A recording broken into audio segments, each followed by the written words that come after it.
एक मैंने आप लोगों को बताया था, एक और यहाँ पे हमारे पास एक कंडीशनल स्टेटमेंट आता है जिसे हम क्या कहते हैं, सेलेक्ट केस कहते हैं। ठीक है, अलग अलग प्रोग्रामिंग लैंग्वेजेस में अलग तरह से इसका नाम आता है। इसको स्विच केस के नाम से डिफाइन किया जाता है कई जगह। ठीक है, लेकिन विजुअल बेसिक के अंदर या विजुअल स्टूडियो के अंदर इसको सेलेक्ट केस के नाम से डिफाइन किया जाता है। ऑप्शन तरीका वही होता है, ऑप्शंस वही होते हैं उसमें भी। ठीक है, करना है वही होता है कि हमें अलग अलग केसेस बनाने होते हैं। ये थोड़ा इफ एल्स से या नेस्टेड इफ एल्स से इजी पड़ता है। थोड़ा एक काम करने का सिंपल और शॉर्ट तरीका आप कह सकते हो। ठीक है, तो देखते हैं किस तरह से काम करेगा। तो सबसे पहले तो हम यहाँ पे एक काम करते हैं, मैग्नीफाई ओपन कर लेते हैं। आवाज़ तो आ रही होगी मेरी सभी को, कोई दिक्कत तो नहीं आ रही साउंड में? नहीं सर, क्लियर। ठीक है, तो सबसे पहले आपको नई फाइल ओपन करनी होगी। तो फाइल में जाके आप क्लिक करेंगे न्यू, और प्रोजेक्ट में आप क्लिक करेंगे। ठीक है, जो भी आप प्रोजेक्ट का नाम देना चाहें, ऑटोमेटिक हमारे यहाँ पे विंडोज़ एप्लीकेशन सेलेक्टेड है, और यहाँ हम लिख लेते हैं सेलेक्ट केस। ठीक है, ओके कर दीजिए आप इसको। ओके करने के बाद आपके सामने एक ब्लैंक फॉर्म खुल के आ जाएगा। तो एक मैंने आप लोगों को मल्टी चॉइस वाला प्रोग्राम बताया था, जो हमने क्या किया था, नेस्टेड इफ एल्स का यूज़ करके बनाया था। ठीक है, तो वही प्रोग्राम, सेम प्रोग्राम की अगर हम बात करें स्विच केस के थ्रू अगर हम बनाते हैं, तो हमें काफ़ी ईजी पड़ जाता है, काफ़ी जल्दी बन जाएगा। बहुत ज़्यादा कोडिंग हमें करने की ज़रूरत नहीं पड़ेगी, बहुत ज़्यादा कंडीशन लगाने की ज़रूरत नहीं पड़ती। ठीक है, तरीका दोनों में सेम है काम करने का। तो वैसा ही लेआउट हम बना लेते हैं यहाँ पे। सबसे पहले क्या आएगा, लेवल आएगा हमारे पास, और लेवल को सेलेक्ट करके हम ड्रॉ कर लेते हैं। ठीक है, टेक्स्ट में जाके इसको चेंज कर लेते हैं। यहाँ पे हम लिख लेते हैं एंटर योर चॉइस। ठीक है, फॉन्ट साइज आप बढ़ाना चाह रहे हैं पहले ही बढ़ा दीजिए, प्रॉपर्टीज में जाके फॉन्ट, और यहाँ से जितना भी साइज आप रखना चाह रहे हैं। ठीक है, 16 कर देते हैं अभी फिलहाल के लिए। तो एंटर योर चॉइस। अब यूजर की चॉइस क्या क्या है, अच्छा हम कहाँ से कहाँ तक यूजर को चॉइस देना चाह रहे हैं पहले ये भी बताना पड़ेगा। Enter your choice from 1 to 7, जो भी हम लिखना चाह रहे हैं, जितने केसेस यहाँ पे बनाएंगे। सपोज मैंने लिखा 1 to 5। ठीक है, तो हमने यूजर से बोला कि अपनी चॉइस एंटर करो 1 से 5 के बीच में। तो यूजर 1 भी एंटर कर सकता है, 2, 3, 4, 5, और उसके अलावा भी एंटर कर सकता है। सपोज अगर यूजर ने 6 एंटर कर दिया या 0 एंटर कर दिया, कोई नेगेटिव वैल्यू एंटर कर दी, तो उस कंडीशन में क्या होगा, एग्जिट हो जाएगा हमारा प्रोग्राम, या कोई हम एरर मैसेज दिखा देंगे कि you have enter wrong choice, या ऐसा कुछ ऑप्शन। ठीक है, चॉइसेस क्या क्या होंगी उसके अलावा, ये हम यहाँ पे दिखा देते हैं दोनों। तो एक नया लेवल और यहाँ पे ले लेते हैं हम, और उसको ड्रॉ कर लेते हैं। ड्रॉ करने के बाद दोबारा हम जाएंगे टेक्स्ट में, और ड्रॉप डाउन में क्लिक करके यहाँ पे चॉइसेस हम बना देंगे। पहली चॉइस हमने बना दी यहाँ पे एडिशन, सेकंड चॉइस हम यहाँ पे बना देंगे सब्ट्रैक्शन। ठीक है, और चॉइसेस भी आप बना सकते हैं। थर्ड चॉइस अभी हम यहाँ पे बना रहे हैं मल्टीप्लाई। फोर्थ चॉइस हम यहाँ पे बना रहे हैं डिवाइड या डिवीजन। फिफ्थ चॉइस हम यहाँ पे बना रहे हैं एग्जिट, क्यों एग्जिट हो जाए। ठीक है, तो टोटल ये चॉइसेस हो जाएंगी हमारी यूजर को जो हम दिखाएंगे। और फॉन्ट में जाके फॉन्ट का साइज थोड़ा बढ़ा लेते हैं, इसको हम रख लेते हैं 12। एक यहाँ बॉक्स बना लेते हैं जिसमें क्या करेगा, यूजर अपनी चॉइस को एंटर करेगा। ठीक है, तो उसके लिए हमें किसकी ज़रूरत होगी, यहाँ पे टेक्स्ट बॉक्स की। तो क्लिक करके ड्रॉ कर लीजिए यहाँ पे। ठीक है, ड्रॉ का फॉन्ट साइज इसका बढ़ाना चाह रहे हैं, हम बढ़ा सकते हो, नहीं तो छोटा भी सही है। ठीक है, फिलहाल के लिए बढ़ा ही लेते हैं, सभी का हम इंक्रीज कर रहे हैं तो इसलिए बढ़ा लेते हैं। तो इसका भी रख लेते हैं यहाँ पे 12 और ओके। ठीक है, अब यूजर से जो नंबर हम एंटर करवाएंगे, तो नंबर एंटर करवाने के लिए हमें क्या करना होगा, यहाँ पे कुछ बॉक्सेस बनाने होंगे। ठीक है, तो उसके लिए क्या काम करना होगा, कुछ हमें यहाँ पे लेबल्स लेने होंगे, कुछ हमें यहाँ पे बॉक्सेस की जरूरत होगी। तो इसी लेबल को हम यहाँ पे कॉपी पेस्ट कर लेते हैं और चेंजेस करके इसी को एडिट कर लेंगे। ठीक है, टेक्स्ट प्रॉपर्टी में जाके चेंज होगा। हमने लिखा है यहाँ पे एंटर फर्स्ट नंबर, या पूरा लिखने की भी जरूरत नहीं है, आप सिंपली यहाँ पे वैल्यू 1 वैल्यू 2 ऐसे भी लिख सकते हो। ठीक है, तो जो आपकी चॉइस है, जैसे आप लिखना चाहें। ये हो गया। पहली चॉइस एंटर करने के लिए यहाँ पे हम देंगे, यहाँ पे एक बॉक्स हम बनाएंगे। ठीक है, दूसरा टेक्स्ट बॉक्स बनाएंगे हम। तो इसी की हम कॉपी कर लेते हैं, कंट्रोल के साथ दोनों को क्लिक किया हमने, क्लिक करने के बाद कंट्रोल C कंट्रोल V, ठीक है, पेस्ट करने के लिए। ये हो गया वैल्यू 1 और ये हो जाएगा वैल्यू 2। और एक और हमारा यहाँ पे रहेगा बॉक्स जिसमें हम क्या करेंगे, रिजल्ट दिखाएंगे। तो एक बार और पेस्ट कर लेते हैं, पेस्ट करने के बाद आप देखोगे ये बॉक्स हमारे सामने खुल के आ गया। ठीक है, थोड़ा ऊपर मूव कर लेते हैं, कंट्रोल के साथ सेलेक्ट किया हमने इसको, दोनों को थोड़ा ऊपर को मूव कर लिया। लास्ट वाला बॉक्स रहेगा हमारा रिजल्ट का, कि जो भी कैलकुलेशन करने के बाद हमारा रिजल्ट आएगा वो इसी बॉक्स में यहाँ पे दिखा देगा, या फॉर्म के अंदर ही हमें दिखा देगा। पहले हम क्या कर रहे थे, या तो इनपुट बॉक्स का यूज कर रहे थे। ठीक है, इससे पहले वाले प्रोग्राम में हमने क्या किया था, इनपुट बॉक्स का भी यूज किया था। और मैसेज को डिस्प्ले करवाने के लिए, या जो हमारा आउटपुट था, जो हमारा रिजल्ट था, उसको दिखाने के लिए हमने मैसेज बॉक्स का यूज किया था। और कई जगह क्या हुआ था कि हमने वहाँ पे टेक्स्ट बॉक्स का भी यूज किया था। ठीक है, अब मेन हमारे यहाँ पे क्या बनेंगे, बटन्स बनेंगे। बटन को आप चाहें तो नीचे भी बना सकते हैं, या फिर आप साइड में भी बना सकते हो, वो आपकी चॉइस है, जैसे आप बनाना चाह रहे हैं। ठीक है, तो बटन बनाने के लिए हमारे पास एक टूल होता है, बटन टूल। क्लिक कीजिए, क्लिक करने के बाद यहाँ ड्रॉ कर लेते हैं, बटन का नाम चेंज कर लेते हैं। ठीक है, इसको हम यहाँ पे लिख लेते हैं कैलकुलेट। ठीक हो जाएगा कैलकुलेट, और फॉन्ट साइज बढ़ाना है तो बढ़ा सकते हैं, वो फिर बात की बात। ठीक है, और बटन आपको बनाने हैं, बना सकते हो, आप रीसेट के लिए बटन बना सकते हैं। ठीक है, तो एक बटन हम यहाँ पे बना देते हैं रीसेट का, क्योंकि एग्जिट करने के लिए हम यहाँ पे एक ऑप्शन तो बना ही रहे हैं, तो दो दो ऑप्शन बनाने की ज़रूरत नहीं है। ठीक है, दो बार ऑप्शन बनाने की ज़रूरत नहीं है, या गलती से कभी हमें लगता है कि बाई मिस्टेक हमसे ये प्रोग्राम ओपन हो गया है, उसी समय हम एग्जिट करना चाह रहे हैं, तो वैसे तो क्लोज बटन है यहाँ पे, और एक और बटन आप बनाना चाह रहे हो तो बना सकते हो आप। ठीक है, इसी को कॉपी पेस्ट करके हम एक और बटन यहाँ पे बना लेते हैं, जिसको हम रख देते हैं एग्जिट या क्लोज, जो भी नाम आप देना चाहें।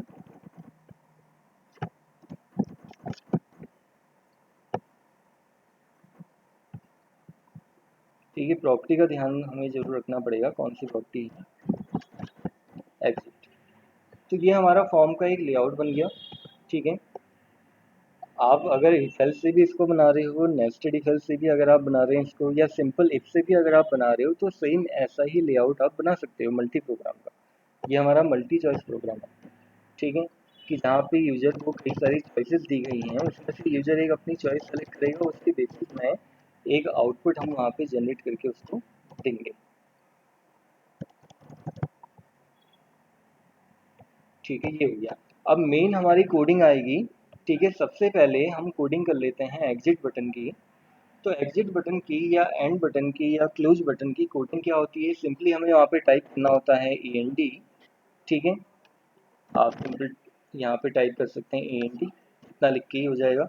या एक और तरीका आप लोगों को बताया था, डॉट नेट का जो तरीका होता है, क्या लिखा जाता है, मी डॉट क्लोज, ये भी आप लिख सकते हो, ठीक है, इससे भी काम हो जाएगा। तो दो तरीके हैं, जो भी आप यूज़ करना चाहें, दोनों तरीके आप लोगों को बताएं। रीसेट हो गया, रीसेट में भी आप लोगों को दो तरीके बताए थे। जितने भी हमारे यहाँ पे बॉक्सेस हमने लिए हुए हैं, ठीक है, टेक्स्ट बॉक्स 1 डॉट क्या लिखा जाता है, क्लियर। एक दूसरा तरीका और बताया था, text box 1 dot text equals to inverted comma के अंदर हम ब्लैंक वहाँ पे छोड़ देते थे, ठीक है। तो ये हमारा दूसरा तरीका हो गया, डॉटेड वाला तरीका है। तो टेक्स्ट बॉक्स 2 डॉट क्लियर, तो क्लियर हो जाएगा उससे। टेक्स्ट बॉक्स 3 डॉट क्लियर, तो तीसरा बॉक्स यहाँ पे क्लियर हो जाएगा। कितने बॉक्स है हम चेक कर लेते हैं, टोटल हमारे पास यहाँ पे 4 बॉक्सेस हैं, ठीक है। तो चारों को हमने क्लियर करना है, क्लियर बटन में क्लिक करने पे तो एक और कोडिंग हमें यहाँ पे देनी होगी, टेक्स्ट बॉक्स 4 डॉट क्लियर। तो ये हमारी यहाँ पे मेन कोडिंग आ गई, ठीक है। ये रीसेट की कोडिंग हो गई, और ऊपर वाली जो कोडिंग आपको दिख रही होगी ये एंड बटन की कोडिंग होगी। अब मेन जो कोडिंग है हमारी वो कैलकुलेट बटन की है, ठीक है, जिसमें हम सेलेक्ट केस को अप्लाई करेंगे, ठीक है। तो सबसे पहले हमें क्या करना होगा, एक वेरिएबल यहाँ पे डिक्लेयर करना होगा, ठीक है। डिम चॉइस के लिए एक वेरिएबल हम यहाँ पे ले लेते हैं ch एज इंटीजर। अब यूजर की जो चॉइस होगी इंटीजर फॉर्म में ही होगी, ठीक है, क्योंकि जितनी भी चॉइसेस हमने यहाँ पे दी है 1 to 5 दिया हमने, 1.5 से या 2.5 से चॉइस को नहीं दिया, ठीक है। उस तरह की चॉइस हम देंगे भी तो फिर वहाँ पे वो थोड़ा दिक्कत आएगी करने में, ऐसी चॉइसेस वो लेगा भी नहीं, ठीक है। जब भी आप चॉइस वाला प्रोग्राम बना रहे हैं तो ध्यान रखिएगा पॉइंट में या डेसिमल में चॉइस ना हो, सिंपल से आप इंटीजर वैल्यू में वहाँ पे चॉइस दे सकते हो, 1 to 5, 1 to 10, 5 to 10, जो भी चॉइस आप देना चाहते हो, ठीक है, इंटीजर। दूसरा कुछ और वेरिएबल्स हमें लेने होंगे जिसमें ए और बी की वैल्यू स्टोर करवाएंगे, ठीक है। एक हम सी लेंगे, वहाँ पे सी में क्या करेंगे हम, सी में जो हमारा आउटपुट है, जो हमारा रिजल्ट है उसको स्टोर करवाएंगे हम, ठीक है। तो कॉमा ए कॉमा बी कॉमा सी भी हम यहाँ पे ले लेते हैं। अब ए में स्टोर करवा देंगे हम, पहले तो चॉइस की बात करते हैं। चॉइस में टेक्स्ट बॉक्स 1 डॉट टेक्स्ट की वैल्यू आ जाएगी। जो पहला वाला बॉक्स हमने बनाया था, इस वाले बॉक्स की बात करें तो ये कौन सा बॉक्स हमारा, ये है टेक्स्ट बॉक्स 1। आप देख रहे होंगे प्रॉपर्टी विंडो में इसका नाम दिखा रहा है, ठीक है। तो ऐसे आप क्लिक करके सेलेक्ट करके आप देख सकते हो वहाँ पे प्रॉपर्टी में जाके। गलत लिख देंगे तो फिर वो सही वैल्यू वहाँ पे नहीं दे पाएगा, ठीक है। तो एक तो ये हो गया हमारा। दूसरा ए में हम वैल्यू स्टोर करवाएंगे। अब एक कंडीशन और लगाएंगे, उससे पहले हम कंडीशन लगाने के लिए क्या लिखना पड़ेगा हमें यहाँ पे, सेलेक्ट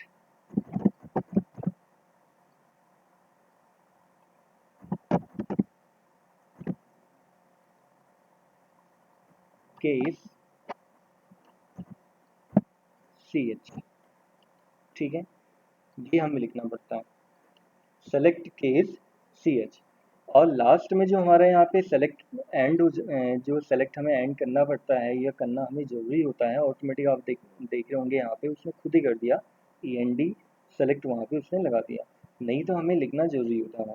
वही मैंने आप लोगों को पहले ही बताया था, कोई भी मॉड्यूल विजुअल स्टूडियो के अंदर या विजुअल बेसिक के अंदर अगर हम अप्लाई करते हैं या स्टार्ट करते हैं तो उसे एंड करना भी ज़रूरी होता है, ठीक है। तो इस तरह से हमारा यहाँ पे आ गया। अब इसके अंदर क्या होंगे, हमारे केसेस बनेंगे। तो पहला बनेगा हमारा केस 1, ठीक है। केस 1 में हम यहाँ पे एडिशन वाला प्रोग्राम बनाना चाह रहे हैं या जो भी प्रोग्राम बनाना चाह रहे हैं, उससे पहले एक काम और करेंगे, हम ए और बी की वैल्यू यूजर से एंटर करवा लेंगे, ठीक है। ये काम चाहे तो हम चॉइस के बाद भी कर सकते हैं या चॉइस से पहले भी कर सकते हैं। A equals to text box 2 dot text और B equals to text box 3 dot text. अब एक बार हमने यहाँ पे ए और बी की वैल्यू ले ली, बार बार हमें ए और बी की वैल्यू यहाँ पे लेने की ज़रूरत नहीं है, ठीक है। ये करने के बाद सिंपली हम क्या करेंगे, केस 1 के अंदर सी में एक ऑपरेशन परफॉर्म करेंगे। पहला ऑपरेशन हमने क्या लगाया था, एडिशन का, और उसको फिर हमने क्या करना होगा, दिखाना होगा। तो दिखाने के लिए हमने कौन सा बॉक्स यहाँ पे यूज किया हुआ है, टेक्स्ट बॉक्स 4 डॉट टेक्स्ट का इक्वल्स टू सी। दूसरा हमारा यहाँ पे केस जो बनेगा उसे हम केस 2 का नाम देंगे, ठीक है। फिर आ जाएगा हमारा केस 2। इसमें हमने लिखा c equals to a minus B. दूसरा केस मेरे ख्याल से हमने दिया था सब्ट्रैक्शन का, ठीक है, ठीक है, यही वाला दिया था सब्ट्रैक्शन का। तो उसको हम यहाँ पे दिखा देंगे टेक्स्ट बॉक्स 4 डॉट टेक्स्ट में इक्वल्स टू सी, क्योंकि हर बार सी की वैल्यू चेंज होगी अलग अलग केसेस के हिसाब से, ठीक है। जो नेक्स्ट वाला केस बनेगा हमारा, ये हमने दिया था मल्टीप्लाई के लिए, तो C equals to A into B, और ये होने के बाद फिर क्या होगा, टेक्स्ट बॉक्स 4 डॉट टेक्स्ट में हमारा आउटपुट वहाँ पे दिखा देगा। एक और केस बनेगा हमारा केस 4, ठीक है, C equals to A divide by B, division वाली कंडीशन होगी। तो उसमें क्या दिखाएगा, text box 4 dot text equals to C. अच्छा, एक हमारा केस और बनेगा केस 5, जो हमने एग्जिट के लिए बनाया हुआ है, ठीक है। इसमें सिंपली आप चाहें तो END लिख सकते हैं, या फिर मी डॉट क्लोज भी आप यहाँ पे लिख सकते हैं। अच्छा, लास्ट में यहाँ पे एक और केस बनता है जिसे हम कहते हैं केस एल्स। जैसे आपने इफ एल्स में देखा होगा, जो इफ एल्स अगर हम यूज कर रहे हैं या नेस्टेड इफ एल्स का यूज अगर हम करते हैं, तो मैंने आप लोगों को ये भी बताया था कि हमारी एंडिंग हमेशा किससे होती है, एल्स से होती है, ठीक है। तो सेम यही कंडीशन हमारी यहाँ पे भी होगी। अगर हम सेलेक्ट केस का यूज कर रहे हैं तो हमारा जो लास्ट वाला केस बनेगा वो कौन सा केस बनेगा, केस एल्स। तो ये हमारा एक डिफ़ॉल्ट केस होता है, इसे हम क्या कहते हैं, डिफ़ॉल्ट केस, ठीक है। डिफ़ॉल्ट केस लिखा नहीं जाता है, बट यहाँ पे होता क्या है, ये डिफ़ॉल्ट केस होता है, ठीक है। अदर लैंग्वेजेस में तो डिफ़ॉल्ट लिखा जाता है, बट यहाँ नहीं लिखा जाता है। तो यहाँ पे एक मैं एरर दिखा सकता हूँ, एक मैं मैसेज दिखा सकता हूँ, ठीक है। मैसेज बॉक्स में रॉन्ग चॉइस एंटर, ये मैं दिखा सकता हूँ, ठीक है। तो एक बार चेक कर लेते हैं, फाइल को सेव कर लेते हैं, सेव ऑल करने के बाद रन कर लेते हैं। अगर कोई एरर नहीं है, कोई भी प्रॉब्लम नहीं है, तो आपको रन करके वो दिखा देगा, ठीक है। तो ये हमारा प्रोग्राम रन हो गया। रन करने के बाद अब क्या क्या ऑप्शन पूछ रहा है आपसे, ठीक है। ये कह रहा है एंटर ये चॉइस फ्रॉम 1 to 5। अच्छा, सपोज अगर मैं यहाँ पे चॉइस एंटर नहीं करता हूँ और कैलकुलेट में क्लिक करता हूँ, तो फिर क्या होगा। मैंने अगर क्लिक किया तो आप देख रहे होंगे एक यहाँ पे एरर आ गई, और उसकी वजह से प्रोग्राम हमारा हैंग हो गया। एक यहाँ पे एरर आ गई, ठीक है। तो जिसकी वजह से हमें क्या करना पड़ रहा है, प्रोग्राम को क्लोज करना पड़ रहा है। या तो फिर हमें क्लोज करना ही पड़ेगा प्रोग्राम को, या फिर ऑटोमेटिक वो सही हो जाता है तब तो ठीक है, ठीक है। यहाँ पे अभी सही हो गया, क्लोज करने के बाद आप देख रहे होंगे ठीक आ गया, अपनी रियल स्टेट में आ गया। तो एक कंडीशन हम यहाँ पे चेक करने के लिए लगा सकते हैं कि अगर हमारी चॉइस या यूजर की जो चॉइस है वो ब्लैंक है, ठीक है, तो क्या करेगा, वहाँ पे यूजर से कहेगा please enter any valid choice. अगर यूजर ने चॉइस ही एंटर नहीं करी होगी तो फिर वो क्या करेगा, एक मैसेज दिखा देगा। ये लास्ट टाइम भी आप लोगों को बताया था मैंने कैसे होता है, एक बार और देख लेते हैं, ठीक है। तो कैलकुलेट में क्लिक करके एक कंडीशन हम लगा लेते हैं,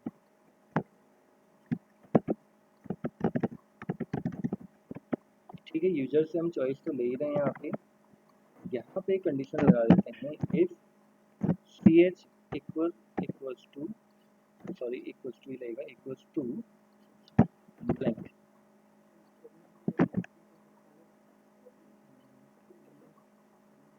जो अभी है,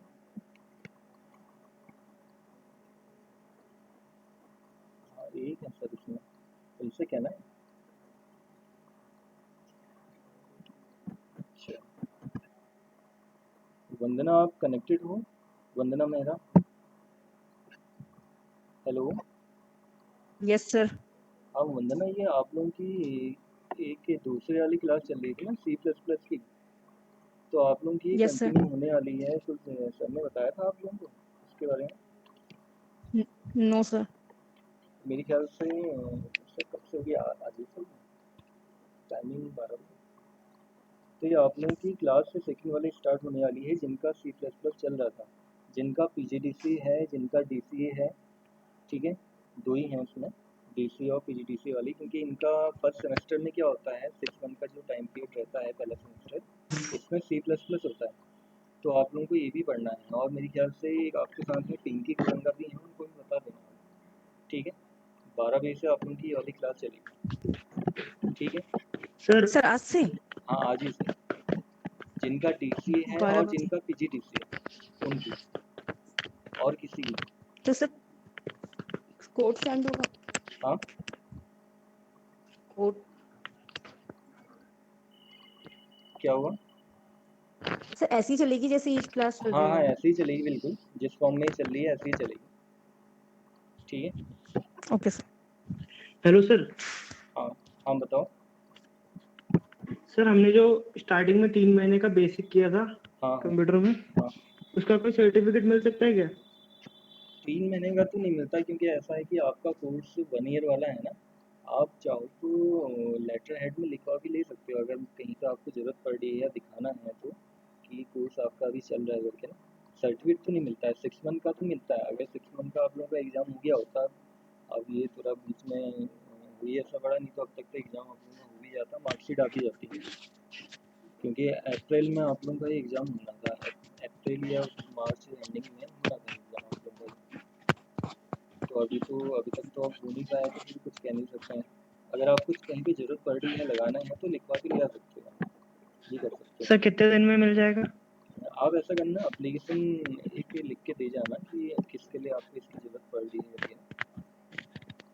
एक बार ठीक है आप सर। ऐसा करना कि यहीं आके मैम से पता कर लेना, अगर अर्जेंटली है तो मैम आपको बता देंगे क्या करना है। टाइम ही लगेगा फिर तो, क्योंकि कल लास्ट डेट है ना। अच्छा अच्छा वो कुछ पोस्ट आई थी ना, उसमें खाली सर्टिफिकेट मांग रहे हैं, अच्छा, वो टेस्ट खाली वाली पोस्ट नहीं। 3 मंथ के लिए चाहिए वहाँ पे? नहीं, कोई भी बेसिक, मतलब एक अच्छा अच्छा, कंप्यूटर सर्टिफिकेट होना चाहिए, बाकी 10th के मेरिट के हिसाब से उसमें पोस्ट खाली है। अब सर्टिफिकेट तो नहीं होगा, अब लेटर हेड वाला वो लोग मांगते नहीं मांगते, वही वाली बात रहती है ना। अगर ठीक है लेटर ठीक हेड है, से वही। मान लें तो फिर नहीं तो आगे आके हम बात करेंगे, जैसे भी रहेगा। सेंटर आना तो, पड़ेगा ना सर? हाँ सेंटर तो खुला ही रहता है, क्योंकि मेरे ख्याल से सेंटर आप लोगों का शाम को 4 बजे तक खुला रहता है। तो सर्टिफिकेट तो तो कहाँ से आते हैं? ये यहाँ पे होंगे इलेक्ट्रॉन पे, नहीं या वहीं से सर्टिफिकेट आते तो हैं? नहीं मिलेगा, उसमें लेटर हेड में जो लिख के देंगे वो आपको लिख के दे सकते हैं, अगर आप बताओगे कि अभी अर्जेंटली लगाना है कल करके, तो वो लिख के अच्छा आपको वो, दिया जाएगा। अच्छा उसकी मान्यता होगी उसकी। हाँ अभिषेक, हाँ। वो तो बाद में लगाना है शायद सर्टिफिकेट, नहीं, अभी लगेगा वो। पता नहीं। चलिए आगे देखते हैं कि इंडिया कंडीशन पोस्ट बताया वाला था ना? आप लोगों को, हाँ जैसे मैंने बोला कि अगर यहाँ पे यूजर की चॉइस जो है वो खाली होती है, ब्लैंक होती है, तो उस टाइम पे वो क्या करेगा, एक एरर मैसेज दिखा देगा, ठीक है? मैसेज बॉक्स में ही एक हम मैसेज यहाँ पे दिखाना चाहते हैं, मैसेज बॉक्स इस पर हम दिखाएंगे, please enter any valid choice, कि कोई भी वैलिड चॉइस वहाँ पे एंटर करो। एल्स में वो क्या करेगा, इस वाले काम को करेगा जो नीचे वाला पार्ट है, और लास्ट में हमारा इफ जो है वो एंड हो जाएगा, एंड। अभी प्रोग्राम हमारा बिल्कुल सही बन गया, ठीक है? तो एक बार चेक कर लेते हैं, इसको मैग्नीफाई से हटा देते हैं, ठीक है? एक बार इसको चेक कर लें, फाइल में जाके पहले सेव कर लेते हैं, सेव करने के बाद फिर उसको चेक कर लेंगे, ठीक है? F5 से रन कर लेते हैं, शॉर्टकट की F5 रहती है हमारी। तो ये हमारा लेआउट आ गया। अब इसमें अगर हम बिना किसी वैल्यू के एंटर करें, या बिना किसी चॉइस के एंटर करें, हम यहाँ पे कैलकुलेट में क्लिक करते हैं, तो आपको एक एरर मैसेज दिखा देगा, देखते हैं क्लिक करके, चॉइस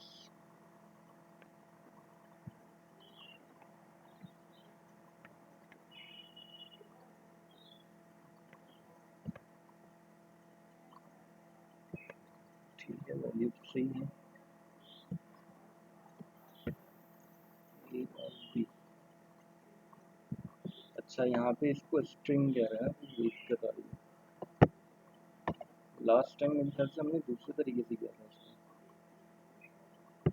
चलिए देखते हैं, इसी तरीके से ट्राई करते हैं इसको। लास्ट टाइम मेरे ख्याल से कंडीशन हमने चेंज करी थी कुछ।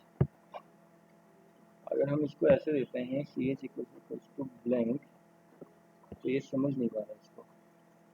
तो डायरेक्टली हम एक काम ये कर सकते हैं, इसको पहले स्टॉप करना भी जरूरी है। कभी कई बार होता है कि ये रन मोड में ही होता है, स्टॉप नहीं होता, तो चेंजेस नहीं कर पाता है। टेक्स्ट बॉक्स 1 डॉट टेक्स्ट देखते हैं इक्वल्स टू ब्लैंक, देख लेते हैं क्या दिखाता है।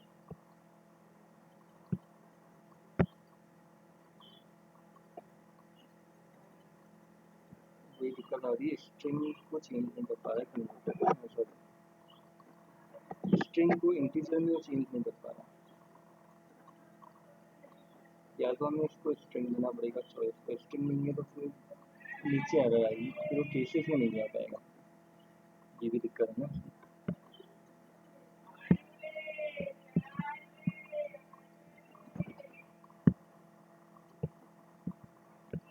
इसके लिए ठीक है, वेरिएबल तो हमने एक बना ही रखा है, CH equals to blank.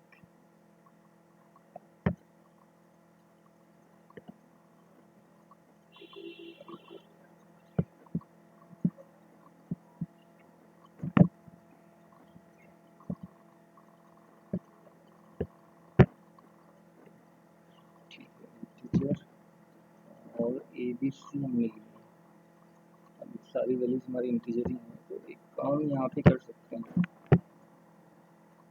Value वाला यहाँ पे कोड लगा के देखते हैं इसमें।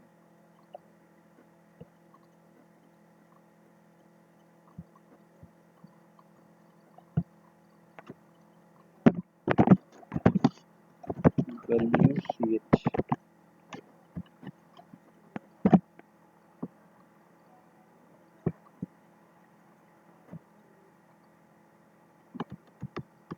वैल्यू से भी नहीं लिखा। लास्ट टाइम हमने किया तो था, लास्ट टाइम कैसे किया था हमने, याद है कि मेरे ख्याल से कुछ इसमें हमने चेंज तो किया था।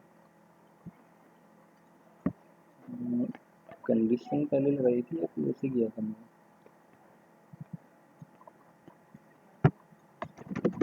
CH,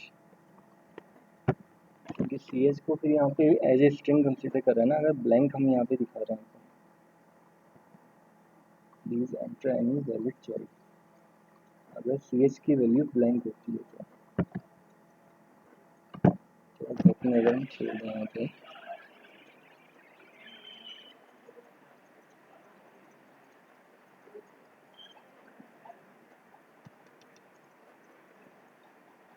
देखते हैं रन करके।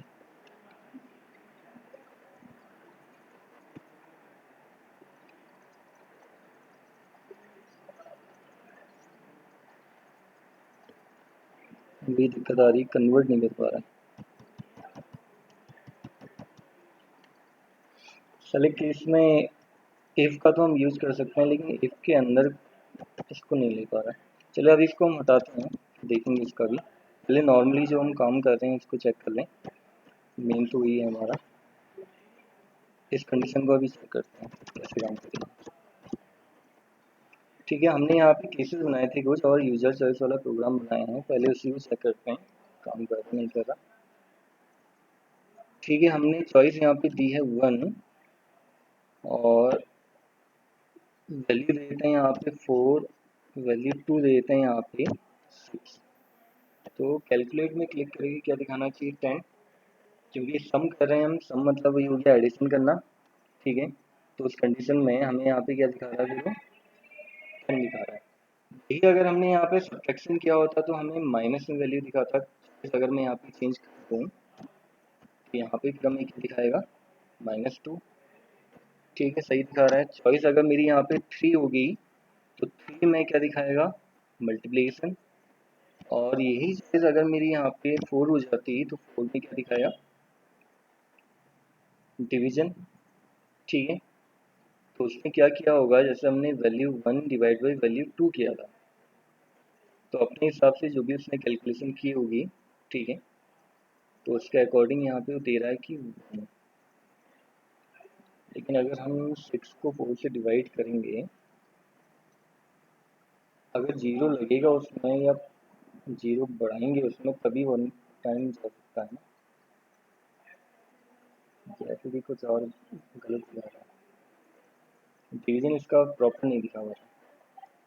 डिवीजन के लिए या तो हम कंडीशन बना सकते हैं, फिर वही कंडीशन की अगर बड़ा छोटा नंबर, ऐसी कोई कंडीशन लास्ट टाइम जो आप लोगों को बताई थी कि अगर ए की वैल्यू बी से स्मॉल होती है तो क्या करेगा, बी डिवाइड बाई ए करेगा, एल्स में क्या करेगा, फिर वो ए डिवाइड बाई बी करेगा। ऐसी कंडीशन बना के आपको लगाना पड़ेगा, तब एक प्रॉपर या एग्जैक्ट आपको वहाँ पे वो डिवीजन दिखा पाएगा।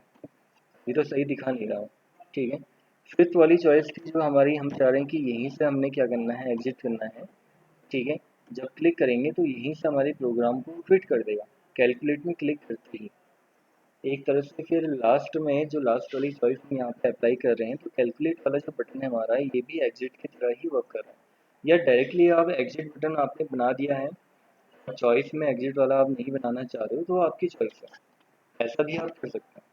ठीक है, तो ये सेलेक्ट केस वाला प्रोग्राम आप लोगों को समझ में आया, इसमें कोई डाउट तो नहीं है किसी को, पहले ही बताइए आप किस तरह से आपने यहाँ पे केसेस बनाने हैं, केसेस बनाने के लिए हमें क्या लिखना होता है। और ऐसे ही जो केसेस हम बना रहे हैं, आप देख लोगे जो कैलकुलेटर वाला प्रोग्राम होता है, जो बाद में आप लोगों को बताऊंगा मैं, क्योंकि बड़ा प्रोग्राम है तो उसके लिए हमें 2-3 दिन का टाइम चाहिए। ठीक है, तो अभी तो बताऊंगा नहीं, जब तक हम कुछ और ऑप्शंस आगे कर ना लें, जब तक और ऑप्शंस आप लोगों को आगे क्लियर ना हो जाए, तो तब तक वो वाला प्रोग्राम तो हम नहीं कर पाएंगे। ठीक है, तो उसमें भी हमारे ऐसे केसेस बनते हैं, केस प्लस के नाम से बनेगा, केस माइनस के नाम से, case multiply, case division, case, ऐसे करके वहाँ पे डिफरेंट टाइप के केसेस बनते हैं हमारे। ठीक है, उन केसेस के बेसिस में ही क्या होता है कि हमारा ऑपरेशन वहाँ पे परफॉर्म होता है। काफ़ी सिंपल सा प्रोग्राम बन जाता है, विजुअल बेसिक के अंदर उसको बनाना काफ़ी सिंपल होता है, जावा स्क्रिप्ट के अंदर भी उसको बनाना काफ़ी ईजी होता है, और अदर प्रोग्रामिंग लैंग्वेजेस में भी हम उसको बना सकते हैं। उसका लेआउट तो ऐसा नहीं बन पाएगा, लेकिन किस तरह से वो वर्क करता है, कैसे काम करता है, उसका जो लॉजिक वाला पार्ट होता है, ये हम बना सकते हैं। विजुअल बेसिक में तो आप दिखा भी सकते हो उसको, एक विजुअल फॉर्म में आप कैलकुलेटर बना के अपना खुद का कैलकुलेटर बना सकते हो, उसको यूज़ कर सकते हो आप कहीं भी, किसी भी सिस्टम में आप उसको इंस्टॉल कर सकते हो। ठीक है, तो ये इसमें थोड़ा फ़ायदा हमें मिल जाता है। अच्छा, इस वाले ऑप्शन में किसी को कोई डाउट है तो बताइए, क्या क्या हमने किया था इसमें। हमने पहले यूज़र से चॉइस एंटर करवाई। ठीक है, पहले तो हमने जितने भी वेरिएबल्स हमें यहाँ पे रिक्वायर्ड थे अपने वेरिएबल हमने डिक्लेयर करे। ठीक है, फिर उन वेरिएबल में कुछ वैल्यूज़ हमने स्टोर करवाई, उसके बाद फिर हमने सेलेक्ट केस CH लिखा हुआ है। ठीक है, ये हमने क्यों लिखा हुआ है, ऐसा करने से हुआ क्या कि CH के अंदर जो भी वैल्यू आएगी वो आगे केसेस में पास होती रहेगी, कि अगर CH के अंदर यूजर ने 1 एंटर किया, ठीक है, तो यहाँ पे वो कंपेयर करेगा कि 1 वाला केस हमारा कौन सा है, एग्जैक्टली वो क्या करेगा, उसी केस को ही रन करेगा।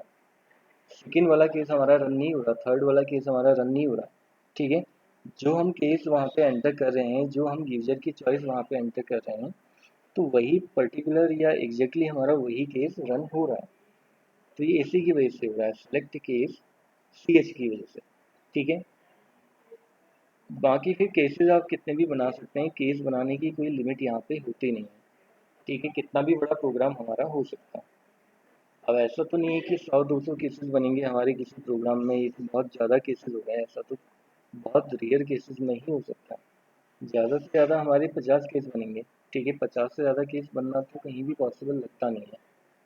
और इसी में हमारे देख लीजिए, हमने टोटल 5 केसेस बनाए हुए हैं। एक हमारा जो लास्ट में केस बनता है, एक मैंने बताया था आप लोगों को, केस एल्स बनता है।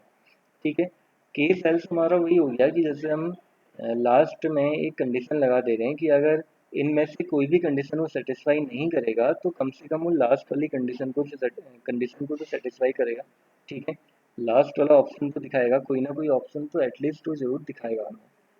ठीक है, इसलिए हमने ये केस एल्स बनाया हुआ है, ये ज़रूरी नहीं है बनाना। अगर आप नहीं भी बनाओगे तो काम करेगा। ये बात देखना, इसको हटाना। अदर प्रोग्रामिंग लैंग्वेजेस में तो आप ये कह सकते हो कि इसको बनाना ज़रूरी नहीं होता, कि डिफ़ॉल्ट जो होता है हमारा बिना डिफ़ॉल्ट के भी चल जाता है, बट यहाँ में भी एरर दिखा सकता है। तो ये तो नहीं दिखाई, चेक कर लेते हैं। सपोज मैं यहाँ पे एंटर कर देता हूँ 4, तो 4 में हमारा क्या होगा, डिवीजन होगा। एक नंबर हम यहाँ पे लिख लेते हैं, बड़ा नंबर, एक हम यहाँ पे छोटा नंबर दे देते हैं। कैलकुलेट में क्लिक करते हैं, ठीक है, बिल्कुल सही काम कर रहा है।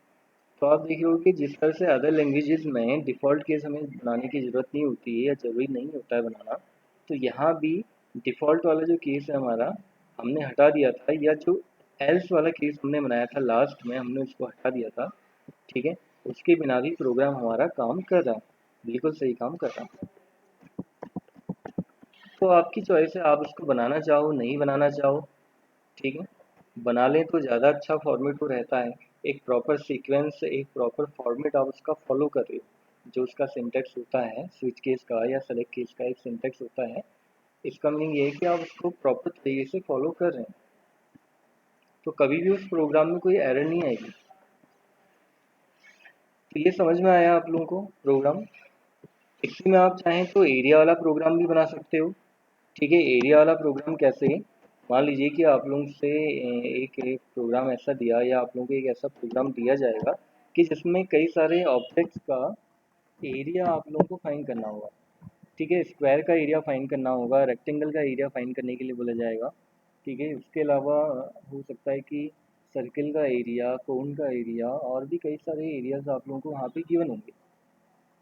आपसे बोला जाएगा कि ऐसा प्रोग्राम बनाओ कि जिसमें एरिया फाइंड करने हैं जिसमें एरिया फाइंड करने हैं, और लेकिन यूजर जो सेलेक्ट करेगा वो वाला एरिया ही वहाँ पे फाइंड होना चाहिए। तो ऐसा प्रोग्राम आप चाहें तो इससे बना सकते हैं इजीली, ठीक है। इससे इजीली वो बन जाएगा ऐसा प्रोग्राम।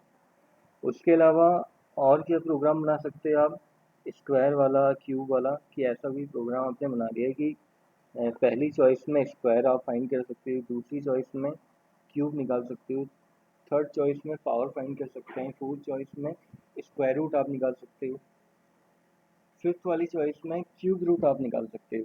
अच्छा, क्यूब रूट निकालना मैंने आप लोगों को नहीं बताया। क्यूब रूट निकालना या उसका तरीका क्या होगा, या मैन्युअली हम उसको कर पाएंगे या फंक्शन के थ्रू आप कर पाओगे उसको, ये आप सर्च करके मुझे बताना, ठीक है। ये आप लोगों का एक तरह से होमवर्क कह सकते हो आप, या आप लोगों का एक ये असाइनमेंट कह सकते हो, ठीक है। आप लोगों को करने के लिए दे रहा हूँ कि आप लोगों ने क्या करना है, क्यूब रूट वाला प्रोग्राम बनाना है। अब वो आप कैसे बनाते हैं, ठीक है। नेट से आप लोगों ने हेल्प लेनी है, कि बस इतना ही हेल्प आप ले सकते हो कि क्यूब रूट के लिए क्या फॉर्मूला होता है या मैनुअल तरीका क्या पॉसिबल हो सकता है, ये आप सर्च कर सकते हो। लेकिन पूरा प्रोग्राम आपने वहाँ पे कॉपी पेस्ट नहीं करना है, प्रोग्राम आप खुद से बनाओगे, तो उसको आप ट्राई करके देखना, ठीक है। इतना समझ में आया सभी को, क्लियर हुआ? कोई डाउट तो नहीं है, बताइए किसी को, जो अभी अभी तक ये प्रोग्राम बताया मैंने, कैसे आप लोग ने यहाँ पे सेलेक्ट केस का यूज करना है, और सेलेक्ट केस होता क्या है, क्यों इसका यूज होता है। वही मैंने आपको एक बार बताया था कि जितने भी ये सब हैं हमारे, चाहे हम इफ का यूज करें या इफ एल्स का यूज करें या नेस्टेड इफ एल्स का यूज कर रहे हो आप, या सेलेक्ट केस का यूज कर रहे हो, ये सब हमारे क्या हैं, कंडीशनल स्टेटमेंट हैं, ठीक है। कंडीशन के बेसिस में हमें आउटपुट जनरेट करके देते हैं, या उस पर्टिकुलर केस को हमें चला के देंगे, ठीक है। और सबसे ज़्यादा बेस्ट इसमें जो माना जाता है वो कौन सा होता है, सेलेक्ट केस ही होता है, क्योंकि इसमें हमें बहुत ज़्यादा कंडीशन लगाने की ज़रूरत नहीं होती, बहुत बड़ी बड़ी कंडीशन आपने नहीं लगानी उसमें।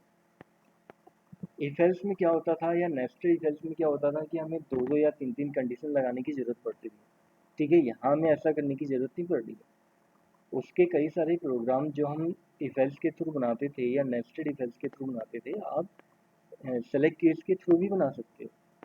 जैसे एक आप लोगों को वीक डेज वाला प्रोग्राम बताया था, ऐसे ही मंथ वाला प्रोग्राम आप बनाना चाह रहे हैं, कि जैसे मंथ के नेम्स हैं, 1 प्रेस करें तो फिर जनवरी आ जाए, 2 प्रेस करें फरवरी दिखा दें, ऐसे करके वो वाला प्रोग्राम बनाना चाह रहे हैं, तो इससे काफ़ी ईजी पड़ेगा आपको बनाने में, ठीक है। सेलेक्ट केस क्या करता है, ऐसे ही काम को करने में आपको ईजीनेस प्रोवाइड करता है, मतलब इजीली आप उस काम को कर सकते हो। ऐसे बड़े प्रोग्राम जहाँ पे आपको बार बार कंडीशन लगाने की ज़रूरत पड़ती है, ऐसे कंडीशंस में, ऐसे सिचुएशंस में आप सेलेक्ट केस का यूज कर सकते हैं। ठीक है, आप देख होंगे काफ़ी इजीली हमारा यहाँ पे काम हो जा रहा है। यही काम अगर हम इफ एल्स के थ्रू करते तो हमें बहुत ज़्यादा कंडीशन, एक लंबी चौड़ी कंडीशन लगानी पड़ती। ठीक है, जो यहाँ हमें करने की ज़रूरत नहीं पड़ी। कोई डाउट है किसी को, बताइए, जो बताया अभी तक। इसमें पहला हमने इसमें जो बटन बना रखा है यहाँ पे, कौन सा बटन बनाया था? एंड बटन बनाया था या एग्जिट बटन हमने बनाया था। और आप लोगों को बताया भी है मैंने कई बार कि एग्जिट बटन आपने जब बनाना है तो उसके लिए सिंपली END लिखा जाता है या फिर me.close वहाँ पे टाइप किया जाता है। ठीक है, और सेकंड हमने यहाँ पे जो कोडिंग करी है, दूसरा बटन जो हमने बनाया था यहाँ पे रीसेट बटन बनाया था। ठीक है, क्या कोडिंग करनी होती है ये भी सब आपके सामने है। तीसरा बटन हमने कैलकुलेशन के लिए बनाया था, उसमें हमने किसका यूज़ किया हुआ है? यहाँ पे सेलेक्ट केस का यूज़ किया हुआ है।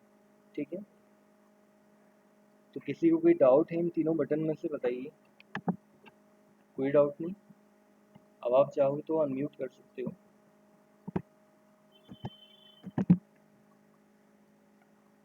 तो कोई डाउट है किसी को, बताइए अभी भी।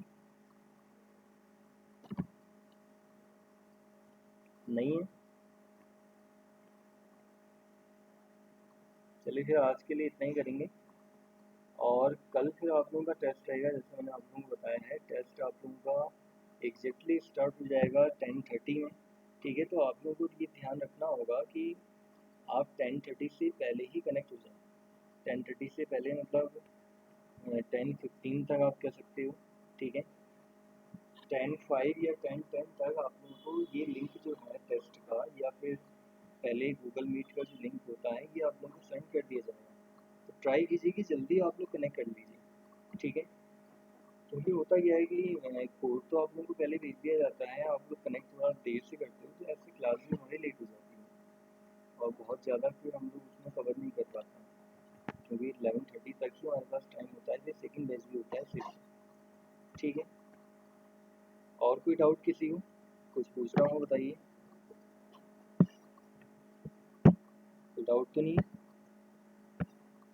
चलिए फिर आज के लिए इतना ही करेंगे, और जिनको पता नहीं है वो आज नहीं आ पाए हैं, मेरे ख्याल से पंकज हैं दूसरे, और रोहित आए थे। रोहित आए थे क्या? अच्छा, रोहित तो आए हैं ना, ठीक है। और पंकज हैं जैसे मेरे ख्याल से, पंकज, और कौन नहीं आया आज? दीपक भी है मेरे ख्याल से आपके साथ में। अच्छा, एक और है आपके बैच में, क्या नाम है, प्रियंका भट्ट। ये प्रियंका भट्ट अटेंड नहीं करेंगे क्लास? किसी का कोई कांटेक्ट है उनसे, प्रियंका से? सर उसका फोन नहीं मिल रहा, मैंने एक बार ट्राई किया। अच्छा, जो नंबर उन्होंने दिया था वो मिल ही नहीं रहा उनका नंबर? तो पहले तो आती थी, अब आ ही नहीं रही है, वो नेटवर्क प्रॉब्लम चल रही है, पता नहीं। फोन मैंने एक बार ट्राई किया, मिल ही नहीं रहा।